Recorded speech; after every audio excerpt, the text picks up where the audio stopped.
बिल्कुल, लेकिन चंद्रशेखर जी, जिस तरीके से आपकी राजनीति में एंट्री हुई, जिस संगठन आपने बनाया भीम आर्मी, उसकी जब शुरुआत हुई, जितनी मुझे जानकारी है आपके बारे में, आपके संगठन के बारे में, मुझे लगता है कि दंगों से शुरुआत हुई और उसके बाद आपको जेल जाना पड़ा। तकरीबन 16 महीने आप जेल में रहे। जैसा कि आप सभी ने देखा, आज का वीडियो काफी धमाकेदार होने वाला है, इसलिए वीडियो को अंत तक आप जरूर देखें और यदि चैनल पर नए हैं तो प्लीज चैनल को सब्सक्राइब भी करें और वीडियो आपको जरा सा भी पसंद आए तो वीडियो को लाइक भी करें और कमेंट की अच्छी भरमार भी करें। तो चलिए देर ना करते हुए वीडियो की शुरुआत करते हैं।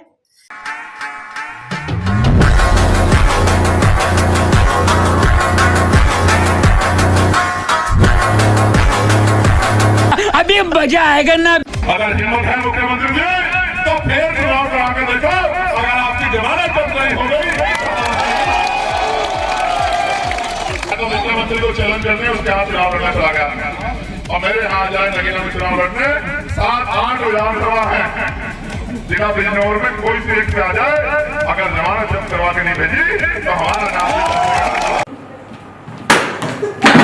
आप ऐसा लगता है कि आज़ाद रहना चाहते हैं, किसी के काबू में नहीं रहना चाहते, वश में नहीं रहना चाहते, और आप पर आरोप ये लगता है आप शोर बहुत ज़्यादा मचा रहे हैं, शोर ज़्यादा मचाते हैं, गंभीर राजनीति नहीं कर रहे हैं। जिस राम मंदिर को सारी जनता भूल गई, क्योंकि राम मंदिर का शिलान्यास ऐसे समय पे हुआ, भूमि पूजन जिस समय देश परेशान था, कोरोना काल चल रहा था, रोजगार नहीं था, महंगाई थी, इलाज नहीं हो रहा था, तमाम आदमी परेशान थे, घर में बंद थे, उसको सब भूल गए। मुसलमानों ने कहा भाई बना लो, खत्म करो, राड खत्म करो। हिंदुओं ने भी कहा कि भाई बनाओ, मगर रोजगार कहां से आएगा? मंदिर रोजगार थोड़े दे देगा, जिनको देगा उनको मिल जाएगा। सतीश चंद्र मिश्रा जी वहां जाके कह रहे हैं अयोध्या कि हम राम मंदिर बनाएंगे, उनके पीछे नहीं, मंदिर से रोजगार क्यों नहीं मिलेगा? किसे मिलेगा? जो पुजारी बनेगा उसको निर्माण मिलेगा। होगा, मंदिर का निर्माण होगा, इंजीनियर्स को मिलेगा, मजदूरों को मिलेगा, मटेरियल सप्लाई होगा, उसको मिलेगा रोजगार, और उसके बाद वहां पर पूरी इकोनॉमिक गतिविधि चलेगी। लोग वहां पर दर्शन करने आएंगे, वो फूल माला खरीदेंगे, प्रसाद खरीदेंगे, होटल में ठहरेंगे, बस से आएंगे, गाड़ी से आएंगे, ट्रेन से आएंगे, हवाई जहाज से आएंगे, पूरी इकोनॉमी घूमती है राम के आसपास। कवाली बेचती बोला अभी कि अनुसूचित जाति, जनजाति, ओबीसी, मुस्लिम कहीं अन्याय होगा तो उनके साथ आप खड़े होंगे। आप सवर्णों को क्यों छोड़ देते हैं? राष्ट्रपति तो अनुसूचित जाति से आते हैं, हालांकि राष्ट्रपति की जाति का नाम लेना नहीं चाहिए। अगर उनका सम्मान हो रहा है किसी भी तरह से, उनको उस समाज से निकलकर वो सर्वोच्च पद पर पहुंचे हैं, तो इसके उनके होर्डिंग लगने में क्या दिक्कत है? कोई दिक्कत नहीं है, बड़े बड़े लगे। बीजेपी अपने पैसों से लगाए, सरकारी पैसे से। मैं उत्तर प्रदेश सरकार क्यों लगा रही है? चलो मैं भी मान लूं कि राष्ट्रपति जी हमारी जाति के हैं, कोटि धन्यवाद करता हूं बीजेपी का, उन्होंने बनाया, मगर नहीं, बीजेपी की नहीं है, राष्ट्रपति तो देश के। हाँ देश के है ना, मैं बता देता हूं। मैं गुंडा हूं। साथ आजाद समाज पार्टी के प्रमुख चंद्रशेखर आजाद, जिनको आप रावण के नाम से भी कई बार लोग पुकारते हैं, वो हमारे साथ जुड़ रहे हैं। चंद्रशेखर जी, आपका इंडिया टीवी पर स्वागत है। उम्मीद करता हूं मेरी आवाज आपको स्पष्ट मिल रही होगी।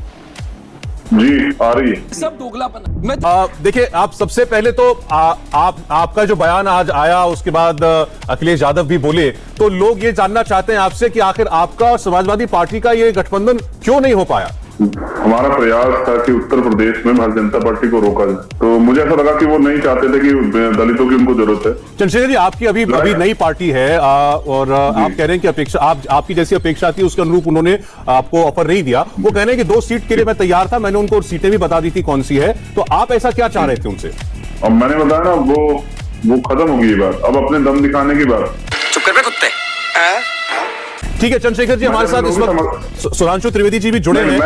जी मैं क्या कह रहा हूँ जी, मैंने इंडिया टीवी वालों को बताया था कि मैं कभी, सुधांशु जी तो मेरी एक बार पहले भी इनसे बातचीत हुई, मैं कभी किसी के सवाल का जवाब नहीं देता हूँ। मैं आपको कहाँ मना कर रहा हूँ? मैंने एक बार भी आपसे कहा, मैंने एक बार भी आपसे ये कहा कि मैं आपको फोर्स कर रहा हूँ। मेरे फोर्स करने से हो क्या जाएगा? आप करेंगे वही जो आपको करना है। आप जानते हैं, फिर आप जानते हैं। तो मैं क्या कह रहा हूँ आपसे? मैंने तो कुछ बोला ही नहीं, और आपका सिद्धांत मुझे नहीं, कम से कम मुझे पता नहीं था, मुझे बताया नहीं गया था। ये बात मैं आपके सामने स्पष्ट कर देना चाहता हूँ, ठीक है? तो लेकिन इसका मतलब ये नहीं ना कि वो बैठे सामने सांसद में क्यों बैठे रहे, ऐसा तो नहीं होगा। आप मेरे सवाल का जवाब दीजिएगा, आप मेरे सवाल का जवाब दीजिएगा, आपकी मर्जी है। सुधांशु जी से आराम से बात कीजिएगा, कोई दिक्कत नहीं, कोई सवाल है तो कर लीजिए, वरना धन्यवाद। कोई दिक्कत नहीं, बहुत धन्यवाद आपका, बहुत धन्यवाद आपका। ये परिचय कैसा लगता है आपको? एक दलित यूथ आइकॉन और दूसरा दलितों के दूसरे सबसे बड़े नेता उत्तर प्रदेश में मायावती के बाद। अब आपसे तो उम्मीद नहीं कर रहा था कि आप नहीं, मैं ये नहीं कह रहा हूं कि दलितों के बाहर यूथ में आपकी पहुंच नहीं है या आपकी अपील या फॉलोइंग नहीं है। मैंने ये एक नहीं बार और गरीब यूथ आइकन कह दो चल जाएगा। हर गरीब खुद में चंद्रशेखर को देखता है। पहले नंबर की कहूं तो कैसा लगेगा? अरे मत कहो, नेता मत कहो, आप कहो कि आप सबसे ज्यादा लड़ने वाले हो और देखो कितनी लड़ाई उठा के देखो कि सबसे ज्यादा भीम आर्मी और चंद्रशेखर आज आपको मैं बहन जी से आपका रिश्ता आज तक समझ ही नहीं पाया। मैंने आपके इतने इंटरव्यू किए, मैं हर बार बहन जी पर आपसे सवाल पूछता हूं, मैं समझ ही नहीं कैसा रिश्ता है। दोस्ती है, दुश्मनी है, खट्टा मीठा दोनों है, या फिर इस रिश्ते का परवान चढ़ना अभी बाकी है? हमारे यहाँ ऐसा ही होता है। भाई वो मानती नहीं है रिश्ता और हम सामाजिक रूप से मानते हैं, इतना रिश्ता है। और क्या कहें बताइए। उन्होंने सिरे से नकार दिया। इससे आगे बढ़ के आज हमें बात करनी चाहिए कि हम पे मुद्दे क्या रहेंगे।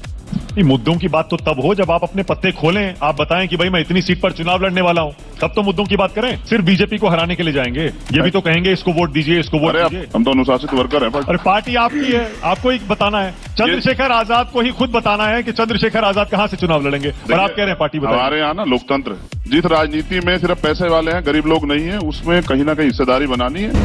आग में हाथ डालोगे जल जाओगे।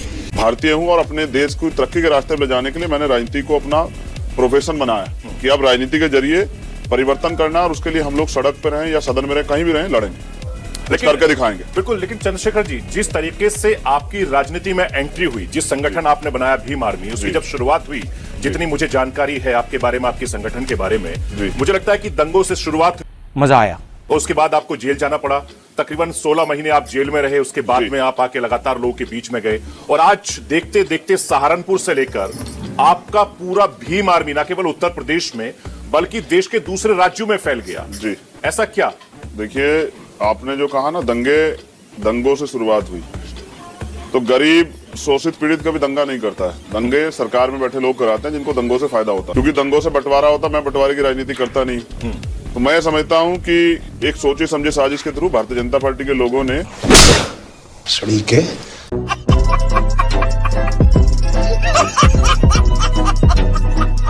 आपको हमारी वीडियो कैसी लगी कमेंट के माध्यम से आप जरूर बताएं, और साथ ही साथ हमारे चैनल को सब्सक्राइब करें। मिलते हैं नेक्स्ट वीडियो में, तब तक के लिए वंदे मातरम।